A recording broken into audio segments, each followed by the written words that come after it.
everybody, to Indiana Basketball Weekly on the Grueling Truth Sports Network. The Indiana Basketball Weekly show is brought to you by MyBookie.ag. If you want to bet on the Super Bowl or bet on the Indiana-Purdue game Sunday, just go to www.thegruelingtruth.net and click the banner for the MyBookie.ag. It'll take you there with a 50% cash back bonus up to $3,000. I'm your host for the Indiana Basketball Weekly show, Mike Goodpaster. Right now, I want to welcome in my co-host, former Indiana Hoosier, on the floor at the Indy 81 National Championship game, played a huge part in the 63-50 win over the North Carolina Tar Heels. Help me welcome to the show, Steve Risley. Mike, how you doing this evening? Yeah, I was doing pretty good till the last 2 hours, Steve. I mean, this team, once again, they played hard. You cannot doubt how hard they played, but the problem is you've got to play smart too, and you can't miss 13 free throws in a game you lose by 2 points. Yeah, I feel sick for these kids because I thought they have made such great progress up until this point, and they really had things starting to fall their way, and it's still not lost, but they've just made it almost a very difficult task in front. We'll get into that, but it's just the same errors that you and I have spoken about all season long: lack of senior leadership, lack of perimeter defense, just the key things in the game that make the difference. You go 7 minutes without running an effective offense because you're not getting the leadership out of the guard play you need to have to run a set play. Keep diving it inside. We don't score buckets. We aren't a good free throw shooting team. We put the stress on ourselves to make free throws. They outshoot us by 5 or 6 free throws, with both of us getting about the same amount of attempts from the free throw line. I haven't exactly seen a stat sheet yet. So, and the stat sheet's not going to tell me a lot other than the fact that Indiana just didn't come with that chip on their shoulder that needed to have, the understanding that they had to win this game. They couldn't screw around with this game. This was one that they should have won. They needed to win. They had to win it, and they didn't do it. And other than that, let's just talk about it now. Yeah, and when I look at it, my biggest question in this game, and I know you texted it to me right as I was mentioning it to my wife, but why is Josh Newkirk not in the game in the last 8 to 10 minutes? I mean, he's a senior, and he's played well the last couple games. He has played well, and again, I don't want to second-guess anybody at this point in time because his team has made tremendous amount of progress. But you get in these situations, and you have certain players playing well, and you got experience out of your senior players. And even if they're not 100% giving you what somebody younger can give you, they're less likely to make critical errors or critical lapses in judgment simply by the fact that they've been there, done that before. A case in point, in 1981, Ted Kitchell gets into foul trouble in the first 4 minutes of the ball game. Ted had been a starter for us all year long against North Carolina championship game. Ted gets 3 quick fouls in the first 4 minutes, comes out, I go in, and then for the rest of the game, Ted Kitchell never goes back in the game. And Ted certainly was a more offensive productive scorer than I was, but Jimmy Thomas and I are the only 2 players that come in. And Knight just looked at it and said, I'm going to go with my senior players. I'm going to go with Risley, who's a senior, over Kitchell, just because Risley's been here another year or two, and I know Risley's less likely to make the mistakes that are critical that we can't afford to make in a must-win situation. And why Newkirk wasn't in the game at that point in time, I know we've harped about trying to get those kids out of the game and get kids more playing time, and that's important, no doubt, but we talked about this last show that, we go from a task mentality to a results mentality, and we needed results. We needed this result for us to be a win for us to continue to control our own destiny in order to get into the dance. And we don't think anybody, including the coaching staff, probably did the best job of trying to achieve that goal tonight. It's just one of those things. I mean, I thought we controlled the tempo for most of the game. We got into the shooting slump, but they got into a shooting slump with us. We fell into another one of our weaknesses is free throw shooting. They had the same number of free throw attempts as we did throughout most of the second half, but they made 5 more than we did. And, that ends up being the difference in the game. So it's hard to explain. It's why you play the game on the court and not on a computer.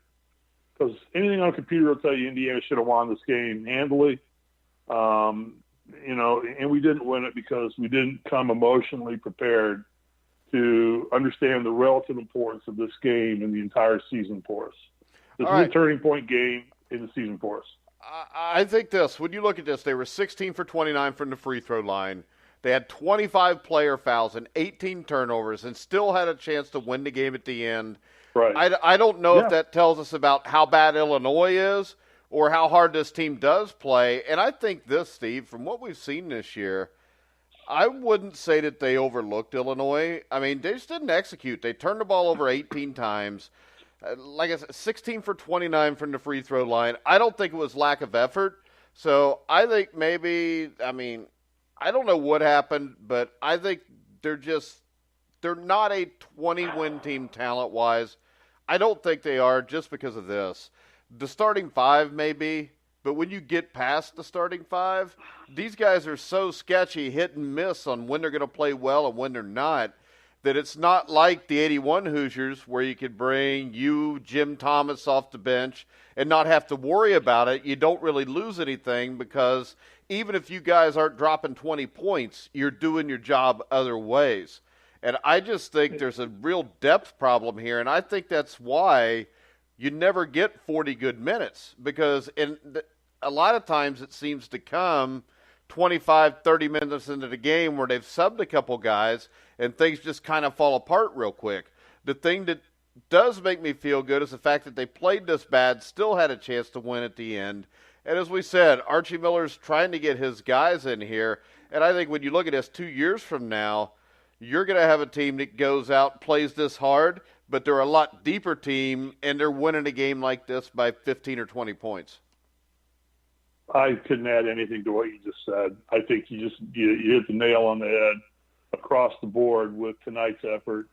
I agree 110%. I mean, there's again, I'm not going to beat this team up. With that youthfulness comes a lot of inexperience, like you say. The reliability factor's there. I was impressed with how hard they were playing defensively most of all the game.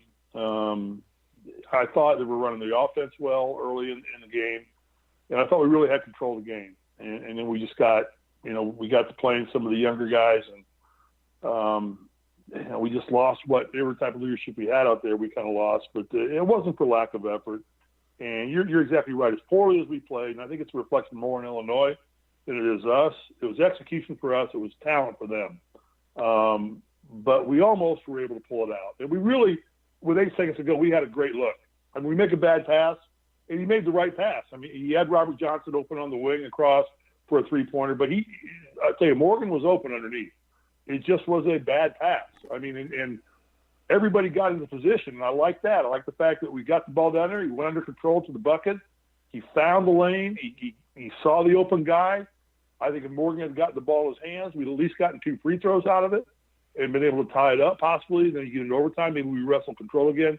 So we did everything as badly as we played or executed. I don't want to say played. As badly as we executed, we still did everything right. So all this does now is it really means we really have to honestly tell ourselves we really now need to win the next 3 games. We'll see. We got to find a way somehow to win all 3 of the next, games. And maybe lose one of them, but then you got to come back and win Rutgers, Minnesota, and Illinois again in Iowa. I mean, you basically can lose one now for the next 7 games. You have to go 6-1, get yourself back into where you're going to get consideration again. The 6-1 would give us 18 wins.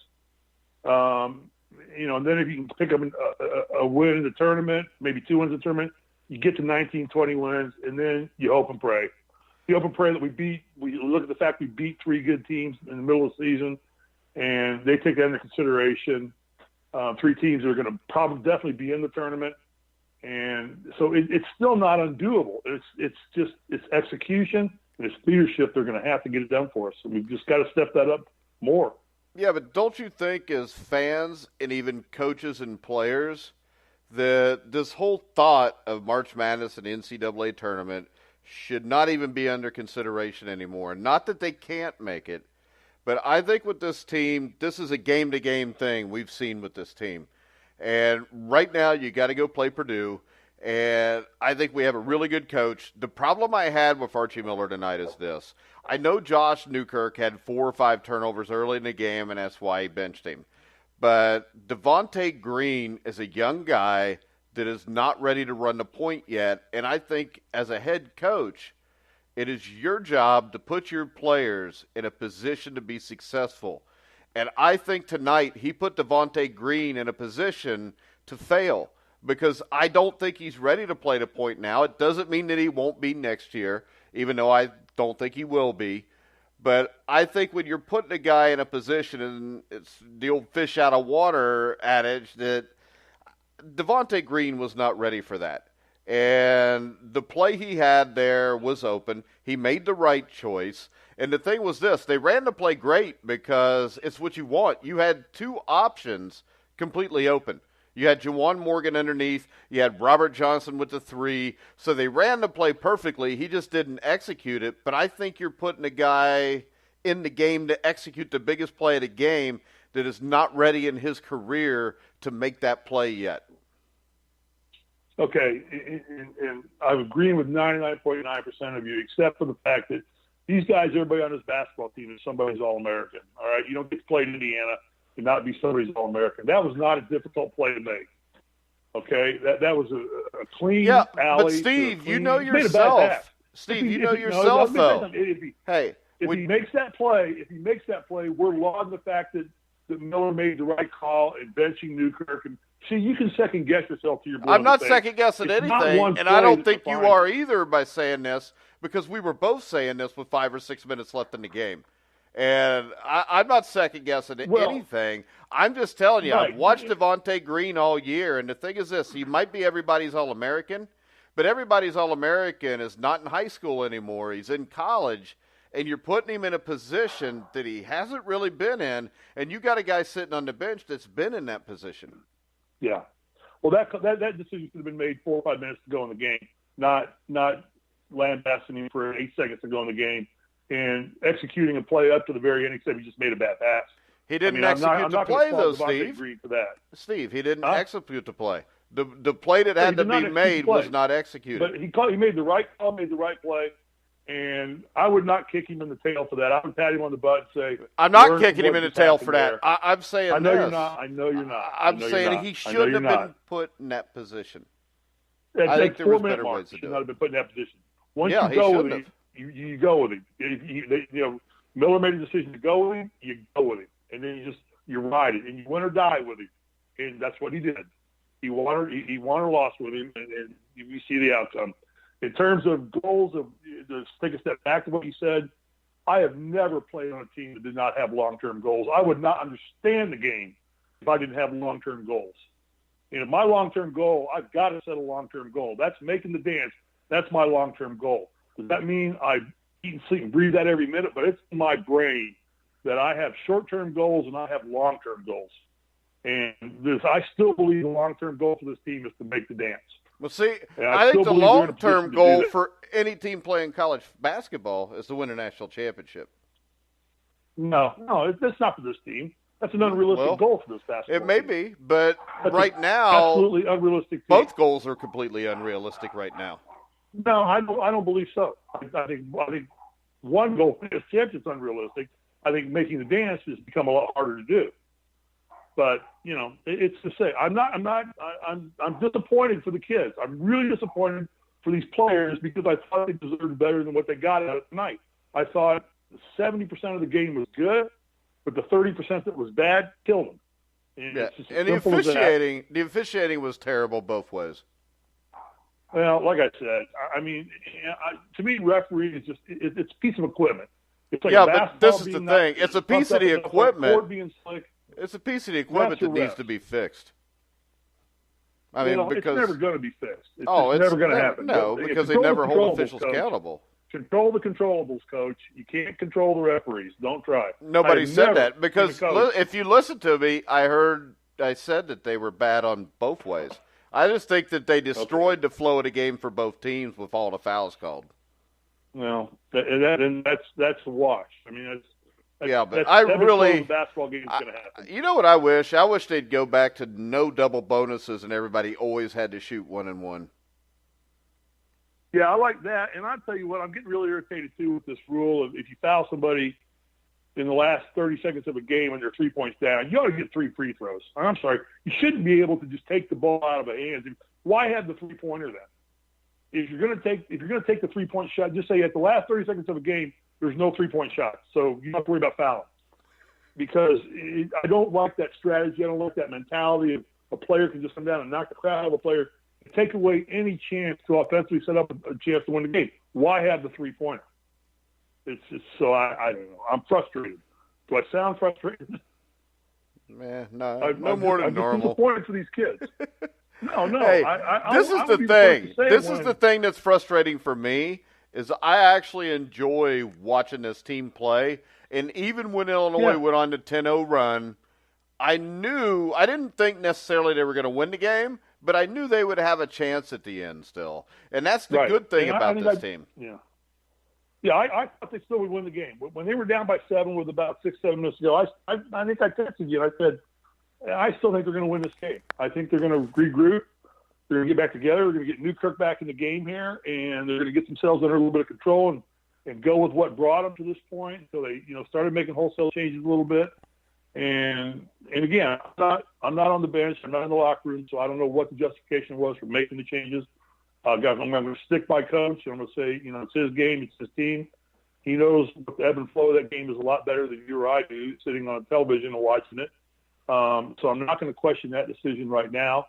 I'm just disappointed that they just didn't execute enough to just get the win. Because all I needed to do was win this game. I don't care if they won it by 1 point or 100 points. They just needed to win it. And they just didn't get that done, and that just throws a big wrench into the works right now in terms of what they got to do. And it puts a lot more pressure on our young players, puts a lot more pressure on our senior players. If they want to salvage anything worthwhile out of this season. And you certainly want that for the senior players, for Colin, for McSwain, or for Newkirk, for Johnson. You want them to have success. They are Indiana basketball players, and they have committed to playing 4 or 5 years to that program. So just disappointed for them. I don't know. Yeah, and just like always, the next game can solve all this. I mean, they play Purdue, right. 3:30 Sunday, the number 3 ranked team in the country. And the good thing is Purdue's got a tough game today, Thursday, against Michigan, who's ranked 25th. Purdue is a team that I think is probably the biggest surprise in the country the way they've played. Sure, yeah. But this is also, and again, I think the world of Matt Painter as a coach, and I've always liked in coaching Purdue. I've always thought they've had, a good program there and a good setup. But this is historically when Purdue starts their little end of season slide.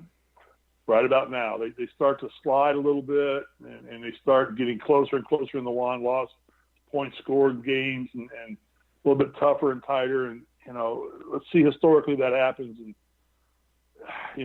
I don't know. We're kind of hoping and wishing and praying right now. For those of us that want to see Indiana get a bid. But maybe you're right. Maybe there's an unrealistic goal for them to think they could get in the dance this year. I'm not going to give up on it yet until they're mathematically eliminated. It's kind of like the old movie Dumb and Dumber. Yeah. What's the chances of a guy like me going out with a girl like you, 1 in a million? So you're saying I got a chance. So you're saying I got a chance. All right. I'm a half glass kind of full kind of guy. So. I thought they did well. I was very pleased with their early execution. I thought they were moving the ball well, that they were controlling tempo. And everything just kind of went funky about 5 minutes into the second half. They came out, scored, and tied the game up pretty much right after the first half. And then we kind of got into a dogfight, and then both teams went into a scoring slump. And nothing really got done. And then, we can armchair quarterback the player decisions. Like I said, if Devontae makes that pass and Juwan goes to the bucket, gets the bucket, ties it up for 3-point play, we think he's a hero. And don't tell me we don't think that way. We would all think that way. But he didn't. It didn't execute it. It didn't get it done.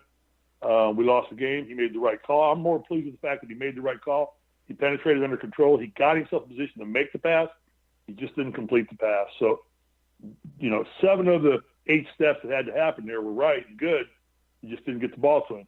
And that's it. And when you put yourself in that position to rely on all 8 things having to go right and not give yourself any error or leeway, you're putting a lot of risk on one play by a young player who probably will know better next time and be a little more under control. The other thing I think people forget here is you only had a one-day turnaround with a team that's fairly young, with a coach that they're kind of new with. And I think even if you are a Purdue or a 1981 Indiana, going on the road, you're going to have trouble winning that game anyways, and you're probably going to have to win it with a play like what happened at the end of the game. They just didn't make the play tonight. Well, I mean, and I was observing Illinois throughout this whole thing. You remember Illinois is 0-8 in the Big Ten. Yeah. They're 1-8 now. I mean, this game was everything to them. I mean, their players were hooping and hollering like they were going to get to the Final Four if they won this game. But when they got the lead on us in the second half, they were swinging their fists around, high-fiving each other. Like, I'm thinking, okay, you're beating a mediocre Indiana basketball team when you haven't won a game in the Big Ten yet. I'm not sure I may get back to acting like I've been here before. That kind of old mentality, but I don't think Illinois basketball's been there before, not since Lou Henson. No, they haven't, and it was kind of just a metaphor. But this game they'd have been celebrating if that was Northwestern or Rutgers they were beating, probably. Right, to beat Indiana anytime for Illinois to beat Indiana is a good thing for them. It's a benchmark win for them. It's their first win. They got a schneid off their back. They got some. They had a lot to play for in their own sense, and they just seem to want it just a little bit worse, or they executed just a little bit better at crunch time than we did. I still think Indiana's a better basketball team. I think Indiana's a better talented team, and I still think Indiana's got a fighting chance to play in March. Other than that, let's just hang up, see what happens on Sunday, be ready to go, and take a look at things from there. Yeah, and also there's not much else we can add to it. Real quick, I wanted to mention that we wanted to send a shout-out, a thank you. CBS Sports 14:30 a.m. had you on the Kent Sterling show today. Kent and I had a real good discussion about a lot of the same stuff, and we talked a lot about the things that you and I have talked about, and I think that he felt a lot of the same ways that we feel about the progression of this team, which is good. And they still have work to do. There's no doubt. This is not Duke. This is not North Carolina. This is not Seton Hall. We're Indiana and we're rebuilding. But for the first time in a long time, I've sat here and I actually feel kind of good about this loss, as good as I can feel, based on the fact that a game we should have won that we didn't win. Like I said, I'm hurting for the guys. I'm not pissed off at them. I'm just hurting for them, because it's a game I really wanted them to win. I think they had it in their possession to win, and they could have. So, people are listening to what we've got to say, which is good. We're trying, like I said, we're trying hard not to just analyze a stat sheet for you. I know those kids are having an ugly bus ride back or plane ride back, wherever they're getting back. Right now, it's no fun. They're hurt. I didn't really sense that they were looking forward to Purdue. I didn't get that sense that they were making and playing like this game was in the bag all the way. They just got themselves in a dogfight, and they just didn't execute in the last 3 or 4 minutes of the game to close it out, and that happens. All right, Steve, tell everybody where they can follow us on Twitter. They go to Twitter to Grilling Hoops, at Grilling Hoops on Twitter, or srisley34 on Twitter. They can go to at grillingtruth.net. I think we're available on iTunes, iHeartRadio, Spreaker, Facebook. We're on. You can find us if you want to find us. Just punch in Mike Goodpaster. Don't punch my name in, because you'll get my criminal record. But if you punch in Mike Goodpaster, you'll find us somewhere. Yeah, you punch in Steve Risley, you'll just find that he's the head of the fan club for the Kardashians and the Housewives of Beverly Hills, or whatever those shows are. There are worse things in the world you could be. Trust me. I don't think there's too many worse things in the world than the Kardashians and the Housewives of Beverly Hills. You need to watch better shows, Steve. I tried watching the Great Amazing Race or something, and that just wore me out. So yeah, I'm not big on reality shows, but all right. You know what I'm taping right now? You know what I'm taping right taping? now? Watching TV Land, Andy Griffith and Gomer Pyle. I have about 15 Andy Griffith shows on tape and about 15 Gomer Pyle shows on tape. And there is no better television in the world than Andy Griffith and Gomer Pyle. All right. Golly. They do a remake, you could be Gomer. Yeah. I know. I guess I could. Hey, I it was a game we needed to win. We didn't win it. We didn't kill ourselves. We shot ourselves in the foot pretty badly. We got to come ready to play, and I'm sure Coach will have them ready to play against Purdue. That will be an atmosphere unlike anything you've seen before. It'll be a game that nobody will want to miss, and you'll want to hear our show. And are we going to go live after the game? Might as well. It'll be right around 6 o'clock Eastern time. 6 o'clock Eastern time. Come and listen to us. And I think we'll be talking about a win. I think we'll be talking about Purdue's first loss in the Big Ten and Indiana, righting their ship a little bit and trying to regain control of their destiny.